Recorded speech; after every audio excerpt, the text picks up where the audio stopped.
We now could use a vacation, that's for sure.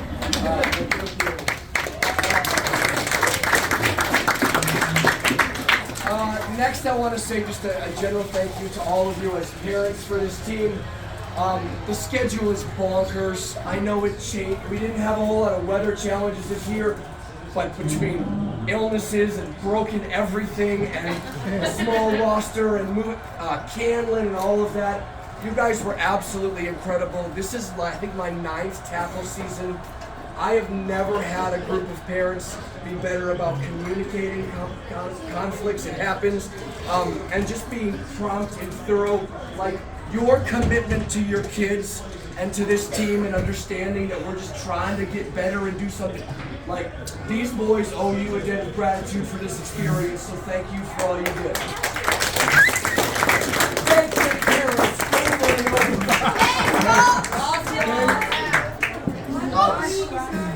Also, we're missing Coach Fry because he is on an overseas trip, but I know he was watching today, and I know he was excited.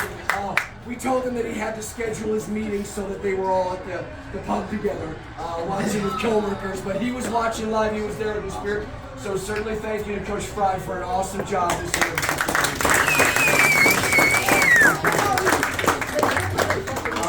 Thanks to Coach Pete, who is just spectacular with attention to detail and following through with you guys. He's super encouraging as a coach. You guys get better when you're around Coach Pete, so thanks, Coach Pete.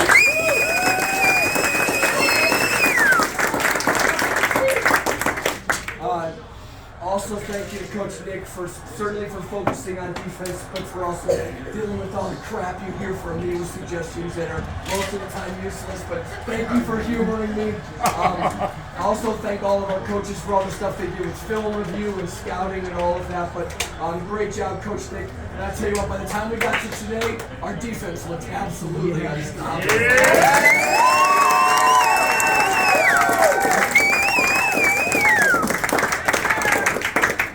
We walked into today, like 54, scored 2 or 3 touchdowns a game for the last 10 games of the season. No one stopped him. He got 1 player and a second place trophy. So our defense.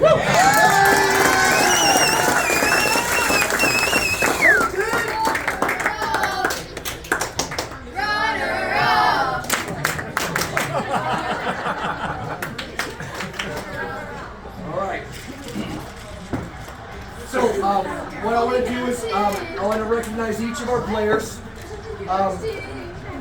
After I say a few words, come on up here for a trophy, for your bag, and for some high fives and hugs and maybe some pictures, all right? No, I won't go highest number first. I wrote stuff down and I'm just going in the order I wrote it down. So bear with me. So before I talk about you guys individually, I want to tell you a couple things about you collectively. First of all, the first conversation we had together, the first day of practice, what did I tell you? We had one primary goal, our first goal as a team, be our absolute best the last moment we're on the football field. We did that today. We looked unstoppable.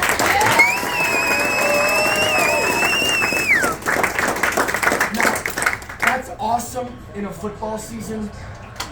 Remember what that's like, because all the grind we had all year of broken bones and fevers and strep throat, all of it, you guys had to stick together and persevere for the reward at the end. There's a lot about life that works like that. Remember what this felt like. You guys earned today, every bit of it. Congratulations. Good job.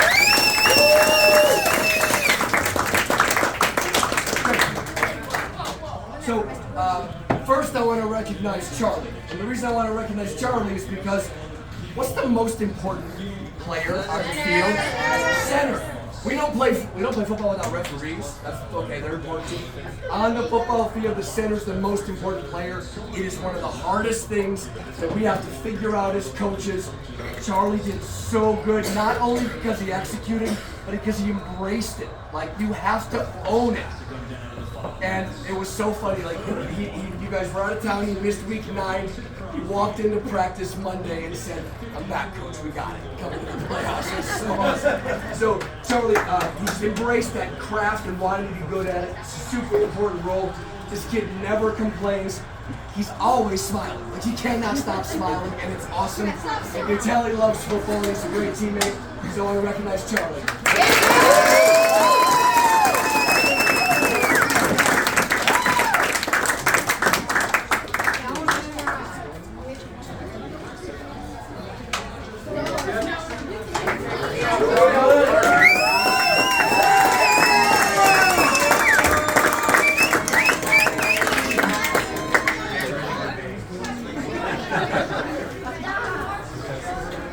Jealous of all of her. Especially this next kid. So, next I want to talk about Zach Bell. Zach loves football. This kid just loves it. It's so cool to be around. He's never not at knocks. Never with that supporting his teammates. He's never negative. We asked him to do a ton of different things. He played some center, he played some O-line, he played a couple spots on defense, moved everywhere. He just will not, like, he's never gonna resist doing whatever his team needs, and it's awesome. We had a whole lot of that. I'm just excited at how much you grew over the course of this year. Stick with it, man, because you're getting better every time you touch the football field. Great job, Zach.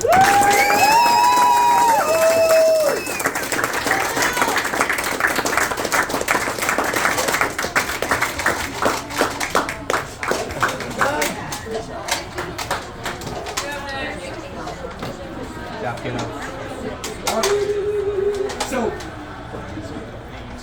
with the ethnic background of Lake Zurich, there's some stumbling blocks that we have as coaches when we see registration. And when I saw that Kevin Merchkowski was coming, man, I knew I had to figure out that last name because I've been able to avoid it. But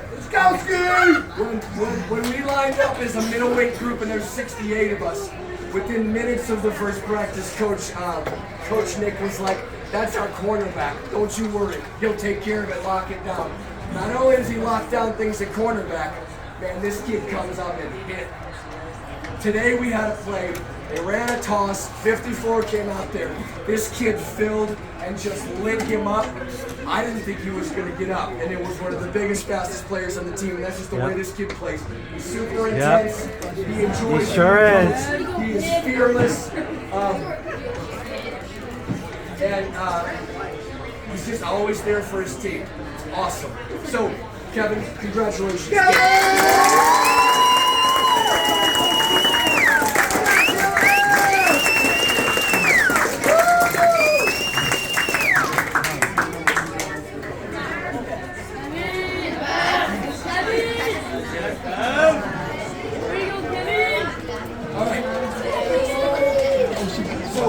We start registration in March, and I check it every day and a half because I'm neurotic and crazy about it.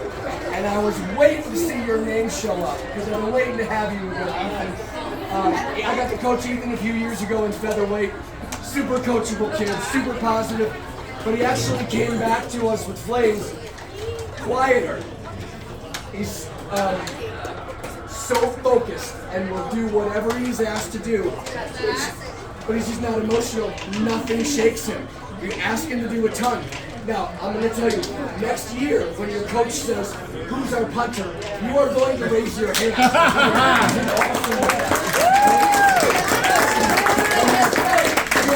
He was safety, he was cornerback, he was running back, certainly punter, and man, looks completely unstoppable against Canelan. He's so fast, man. He's a pleasure to coach. He's super coachable, great attitude, great teammate. Congratulations.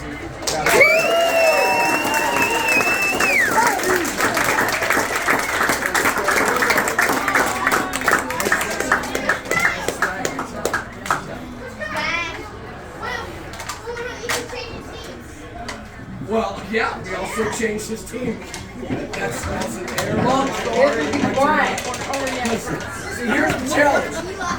I want to be 220 kids coaches in Flames. we get 16. So just so happens that Coach Cranston wanted him so bad, but I screwed up a birthday, so I snatched it right back. So, all right. So Kevin Davis showed up on the football field and made an impression in like the first 2 drills that he participated in.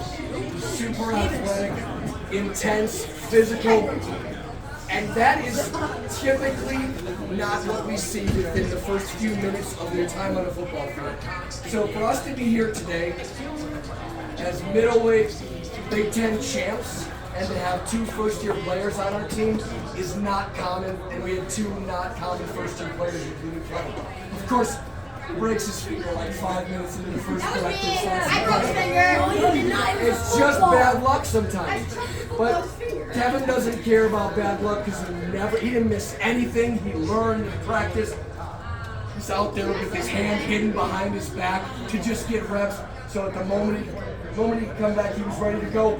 And of course we get to this week. It's Super Bowl week, and the poor kid is sick all week, and he's got to deal with that all week. And I'm texting your dad all week, hoping we get you back. He makes the walk through and goes out there and just pounds Stevenson down the field all day.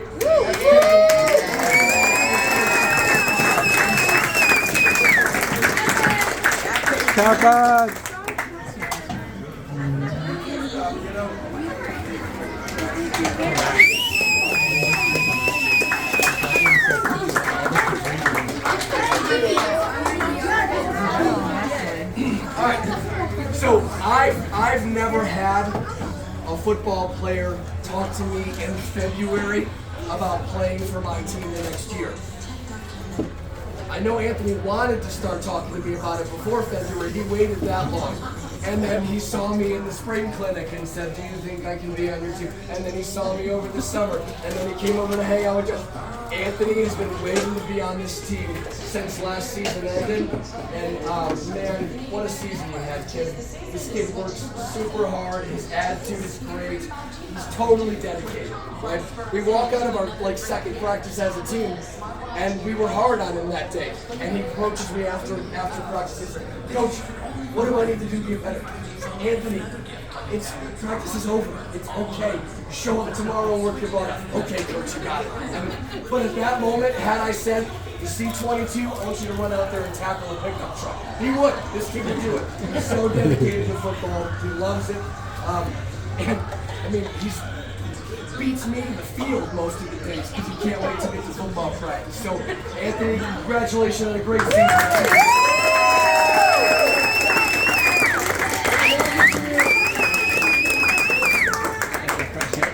Yeah. Yeah, buddy.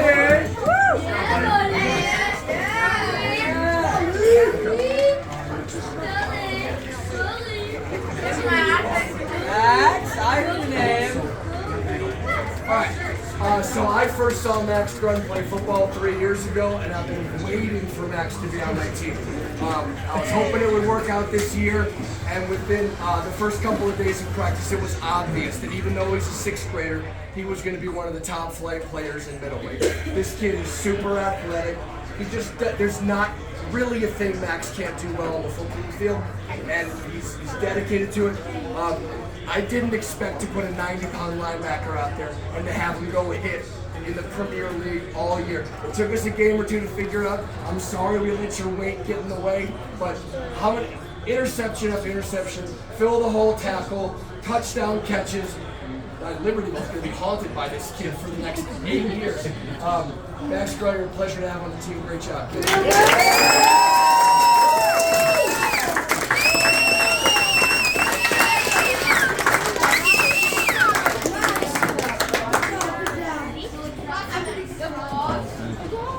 So, because I kind of live flames all year, sometimes, So sometimes parents or friends or other coaches will come to me and will say, hey, watch out, this player's coming in, keep an eye out for him.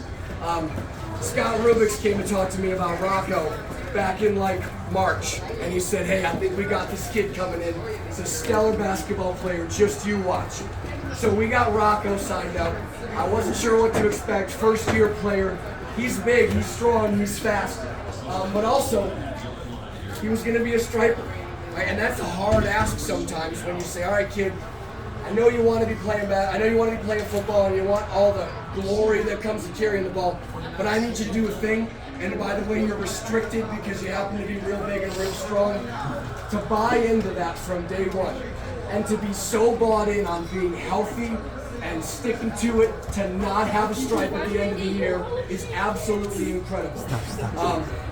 To get in the end zone against Libertyville was just a glimmer of the future you have in football. There is going to be so much for you to be able to do on the football field.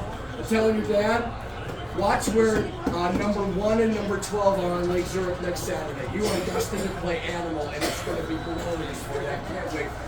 Great teammate, great attitude. Played through a broken bone like half the dang team. Great job, Rocco.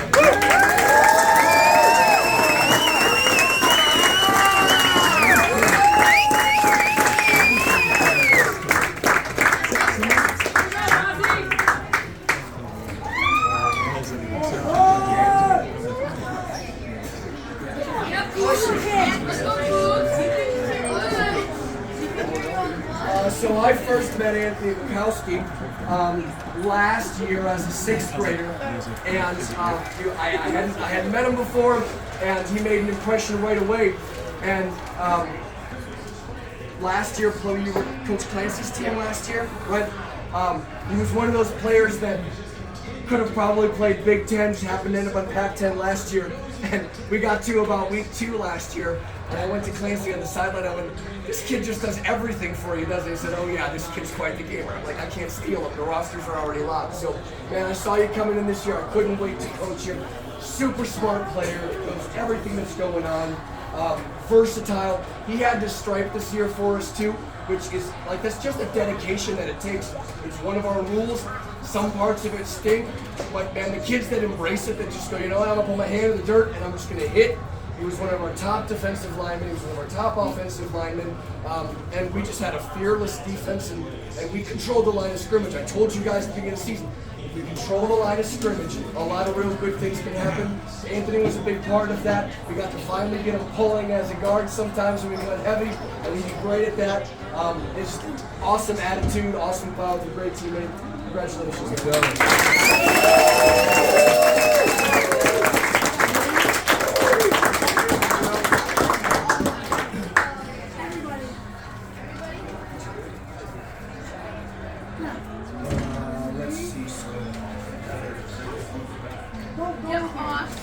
All right. So, you wouldn't know it, but Austin Fry is a terror. He doesn't look like he's a teddy bear until there's a snap football where he's absolutely monstrous. We kept him on defense, but man, he was one of our best blockers, and we were able to get in there and use him. He was one of our first subs anytime we needed somebody on offense, even at tight end. Played a ton of defense. Nothing summarizes Austin's intensity better than a play that happened today.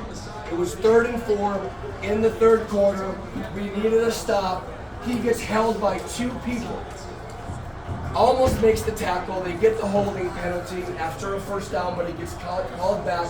We turn over, and then we go on that long drive and grind almost the entire clock out. I tell you about that play because I saw the opposite play happen today in a different game where a player spent time complaining during the play about getting held, and they missed a tackle they could have made. But nothing personifies Austin, his intensity and commitment to trying to do his best at all times. Like, 2 people are holding me, you're still not getting the job done, and then it changes the outlook of a drive. Another broken bone, being sick and missing last week. I know you were dying not to be there last week. Your teammates came through for you, earned today, and man, you were a difference maker today, kid. Congratulations.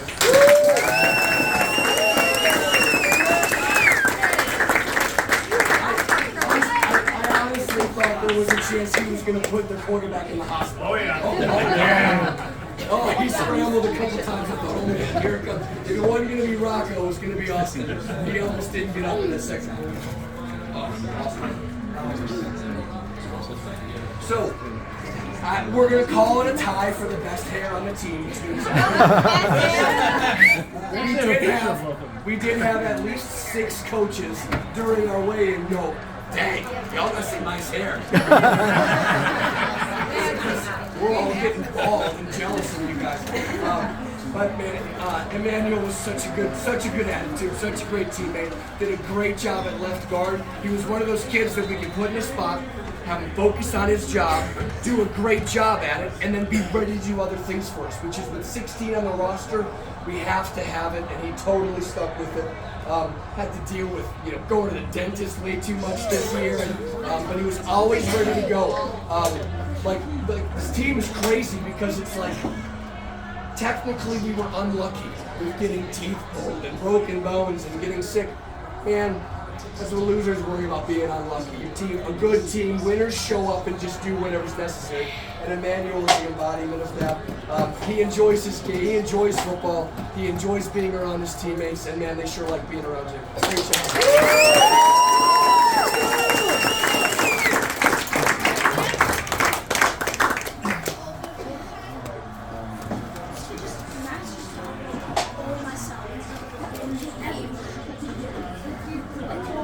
So I just learned that there's a fracture, a new fracture somewhere on the team. Where is it?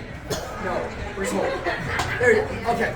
Of course we had a broken foot today. Of course we did.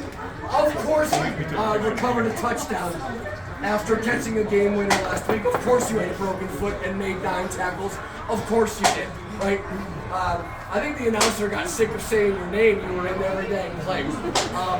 When we watched film, we hoped that they weren't going to change what they did, because Holt was going to be a terror for them. And of course he was today. Your name was called all day. You deserve the reward of that touchdown on the block punt to get the ball rolling for us, man. We sure hit our stride after that. Super athlete. We put him all over the field. Made catches, made plays. Probably the best, some of the best hands on the field. We'll give that crowd out, but he catches and grabs everything. Works hard. I'm sorry that you're going to miss some basketball, but man, I'm glad you were there today. Congratulations.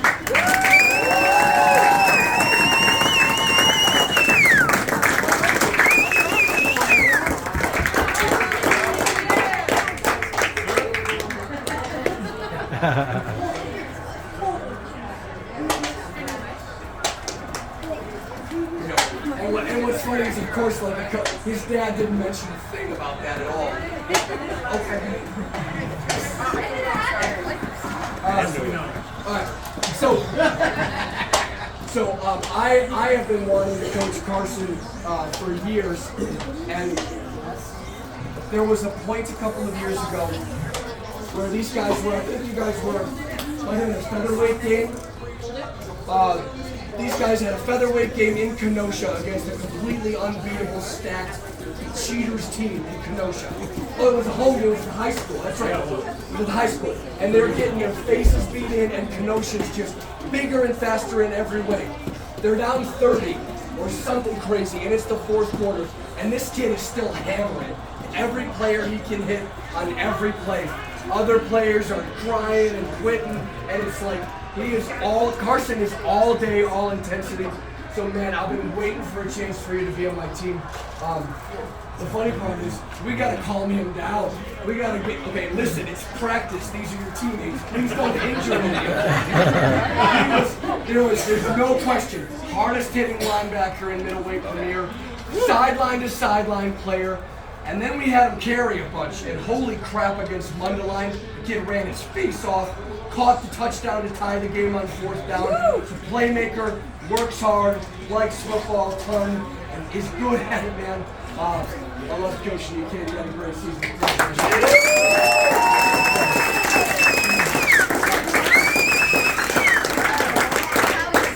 I did tell him this morning, now cut it loose. Like, this is the time. Go crazy. We kind of did. It was awesome. Okay, a couple more here. So, much like Max, I've been waiting to coach Benji since I saw him in Bantam. But when I got most excited to be Benji's coach was actually last year during basketball season. I lost the negotiations with Coach Slem for who was going to have Benji on his team. I'm fine, you can have him, but I get him in football next year. So from the moment we started getting set up, I thought, that's probably my quarterback. And all he did was prove us right. This kid is made to play quarterback, not because he can throw, which he can, not because he can run, which he can.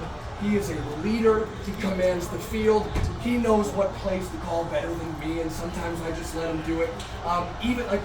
He scored a touchdown against Libertyville when everyone else screwed up. He just ran in a touchdown, right? He's a really sharp player, knows the situation, knows how to help his teammates out. It's just, we were powerful because we didn't have to worry about mental errors from our quarterback, physical errors from our quarterback. But we got here because he's a playmaker. At the very least, he is tied for the Flames record for overtime touchdowns because you can only have 2. And I've never heard of someone having 2 overtime touchdowns, and Benji's got it. So here you go, kid. You're a world record.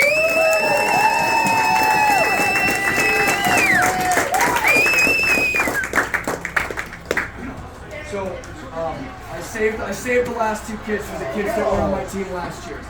So last year's Middleweight Big Ten team, we had some good moments. We lost some players through the season, and we stuck with it, and it was a really fun team. But it also ended real kind of because we got our butts kicked in the Super Bowl. It was similar to last year where we kind of snuck our way into the playoffs, upset Grant, beat the number 1 seed, but then we just had a bad day, and we lost 25-0. And I know that had been bothering you every moment since, because you were an important player on that team. And coming into this year, I was watching that scale because I thought, oh man, Colt Nelson, he's going to be right on the edge, and that's going to be a ball carrier. I actually told Colt, I think when he was 9 years old, I said, "Ooh, kid, we're going to get you in the end zone 50 times. You're going to score 50 touchdowns for me while you're a Flame." Now, he's making progress. The COVID year missing that screwed us up, so we're probably off schedule, but what a runner. He never stops. He works hard in practice. He works hard in games. That run against Libertyville where nobody could tackle him, it looked like he was going to fall down. His knee almost touched, and there he goes to the end zone. Ran his butt off today. We could have run a sweep to you 37 consecutive plays, and it would have never gone for less than 9 yards. We decided not to. Way to run, way to finish the season. I'm pretty sure 54 is already having day nightmares about you and that edge, man, because you won a defensive game.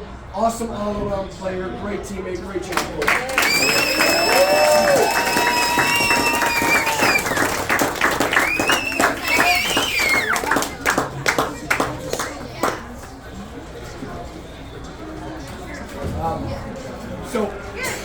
Last but not least is the coach's kid. So, Josh has been stuck with me for a couple of years.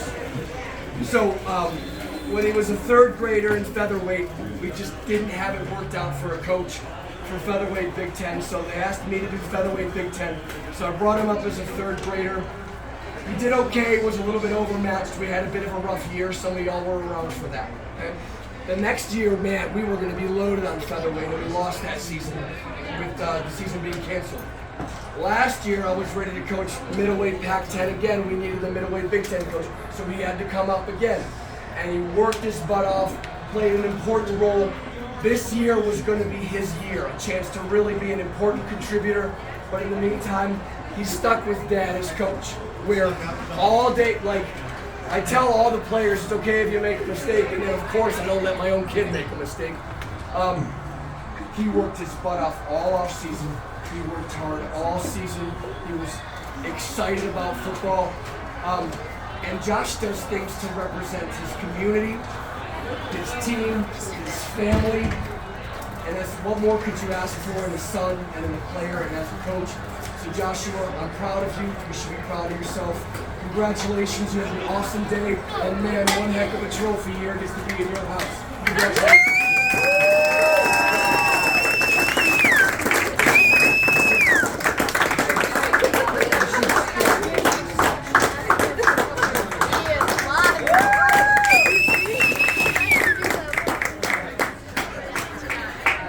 What's up?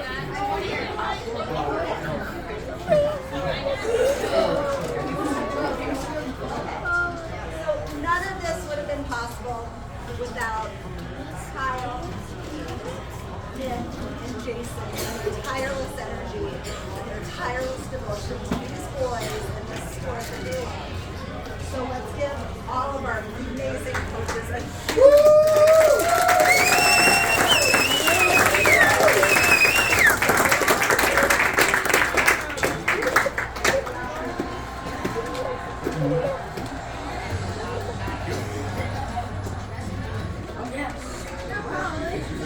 All right, so we're gonna do a video in a minute. We're gonna do a video of you guys, so we can give a thank you to starting linebacker Jackson and more for what he thinks of high school. who never won a Super Bowl.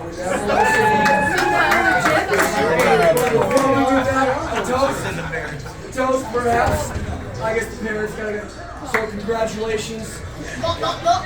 Middleweight champions, congratulations. You earned a great day. Cheers.